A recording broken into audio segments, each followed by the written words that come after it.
काय सीन झाला की मी ॲक्च्युली हे लावायचं विसरलो माझा मायक्रोफोन आणि ते मला तर मी गाडी साईडला घेतली मायक्रोफोन लावण्यासाठी आणि मायक्रोफोन लावता लावता सहज आजूबाजूला बघितलं मी आणि बाई बघा बघा हे म्हणजे लोकांना फक्त झेंडा 2 दिवसापुरताच फक्त महत्वाचा वाटला, नाहीतर बाकीचे दिवस तो असंच तिकडं तिकडं पडलेला असतो.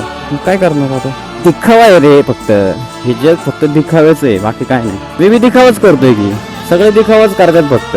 आता मी जे केलं ते दिखावाच होता, दिखावा होता. पण दिखावा कसा होता भाई, कॅमेरा जरी असता किंवा नसता तरी मी तो झेंडा उचलला असता. मी काय दुसरं कोणी जरी असं तर उचलायलाच पाहिजे आणि उचलला पण असता मे बी, काय माहिती. ज्याच्याकडून पडला असेल त्याकडून चुकूनही पडला असेल, मुद्दाहून तर टाकला नसणार. जर आपण 26 जानेवारीला आणि 15 ऑगस्टला गार्डनवरती किंवा घरात किंवा बारक्या पोरांच्या हातात जर आपण झेंडा देतोय तर तो झेंडा नीट आहे हे बघणं बी काम आहे ना. जेवढं तुम्ही उत्सुकतेने तो झेंडा लावताय एखाद्या गाडीवरती तर तो नीट आहे का नाही ते बी बघणं तेवढं गरजेचं आहे ना. नाही तर पडतो असा कचऱ्या बिचऱ्यात.